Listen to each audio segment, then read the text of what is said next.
ರೇವಣ್ಣ ಅವರು ಎಸ್ಐಟಿ ಕಸ್ಟಡಿಯಲ್ಲಿ ಇರಲಿಕ್ಕಿದ್ದಾರೆ.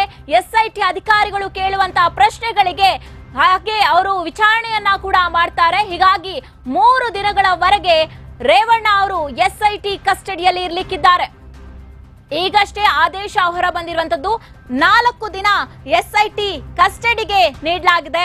ಮೇ 8ರವರೆಗೆ ರೇವಣ್ಣ ಅವರಿಗೆ ಎಸ್ಐಟಿ ಕಸ್ಟಡಿಯನ್ನ ನೀಡಲಾಗಿರುವಂತದ್ದು.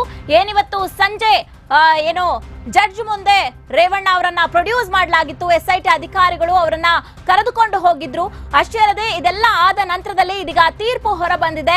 ಇದರಲ್ಲಿ ರೇವಣ್ಣ ಅವರು ಮೇ 8ರವರೆಗೆ ಎಸ್ಐಟಿ ಕಸ್ಟಡಿಗೆ ಇದೀಗ ನೀಡಲಾಗಿದೆ. ನ್ಯಾಯಾಂಗ ಬಂಧನಕ್ಕೆ ನೀಡ್ತಾರಾ, ಪೊಲೀಸ್ ಕಸ್ಟಡಿಗೆ ನೀಡ್ತಾರಾ, ಎಸ್ಐಟಿ ಕಸ್ಟಡಿಗೆ ನೀಡ್ತಾರಾ ಅನ್ನುವಂತ ಸಾಕಷ್ಟು ಪ್ರಶ್ನೆಗಳಿತ್ತು. ಇದೀಗ ಫೈನಲಿ ರೇವಣ್ಣ ಅವರನ್ನ ಎಸ್ಐಟಿ ಕಸ್ಟಡಿಗೆ ನೀಡಿ ಜಡ್ಜ್ ಆದೇಶವನ್ನ ಹೊರಡಿಸಿದ್ದಾರೆ. ಹೀಗಾಗಿ ಎಚ್ ಡಿ ರೇವಣ್ಣ ಮೇ 8ರವರೆಗೆ ಎಸ್ಐಟಿ ಕಸ್ಟಡಿಯಲ್ಲಿ ಇರಬೇಕಾಗುತ್ತೆ.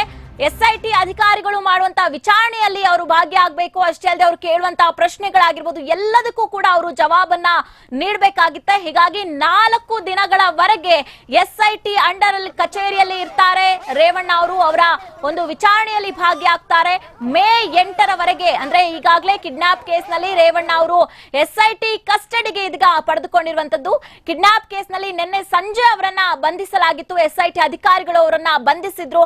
ಅದಾದ ನಂತರ 2 ಬಾರಿ ಅವರ ಮೆಡಿಕಲ್ ಚೆಕ್ಅಪ್ ಕೂಡ ಆಯ್ತು. ಹಾಗೆ ಇವತ್ತು ಸಂಜೆ ಸುಮಾರು 6:45-7 ಗಂಟೆ ಸುಮಾರಿಗೆ ಅವರನ್ನ ಜಡ್ಜ್ ಮುಂದೆ ಕೂಡ ಎಸ್ಐಟಿ ಅಧಿಕಾರಿಗಳು ಪ್ರೊಡ್ಯೂಸ್ ಮಾಡ್ತಾರೆ. ಪ್ರೊಡ್ಯೂಸ್ ಮಾಡಿದಂತ ಸಂದರ್ಭದಲ್ಲಿ ಸಾಕಷ್ಟು ವಿಚಾರಣೆಗಳು ಕೂಡ ಆಗಿರುತ್ತೆ. ಅದಾದ ನಂತರದಲ್ಲಿ ಬಂದ ತೀರ್ಪು ಇದು. ರೇವಣ್ಣ ಅವರನ್ನ ಇದೀಗ ಎಸ್ಐಟಿ ಕಸ್ಟಡಿಗೆ ನೀಡಿ ಆದೇಶವನ್ನ ಹೊರಡಿಸಿದ್ದಾರೆ ಜಡ್ಜ್. ಮೇ 8ರವರೆಗೆ ಅಂದ್ರೆ 4 ದಿನಗಳವರೆಗೆ ರೇವಣ್ಣ ಅವರು ಎಸ್ಐಟಿ ಕಸ್ಟಡಿಯಲ್ಲೇ ಇರ್ತಾರೆ. ಮೇ 8ರವರೆಗೆ ರೇವಣ್ಣ ಅವರು ಅಂದ್ರೆ 4 ದಿನಗಳವರೆಗೆ ಎಸ್ಐಟಿ ಕಸ್ಟಡಿಯಲ್ಲಿ ರೇವಣ್ಣ ಅವರು ಇರ್ತಾರೆ. ಎಚ್ ಡಿ ರೇವಣ್ಣ ಅವ್ರಿಗೆ ಇದೊಂಥರ ಸಾಕಷ್ಟು ಉರುಳಾಗ್ತಾನೆ ಹೋಗ್ತಾ ಇದೆ.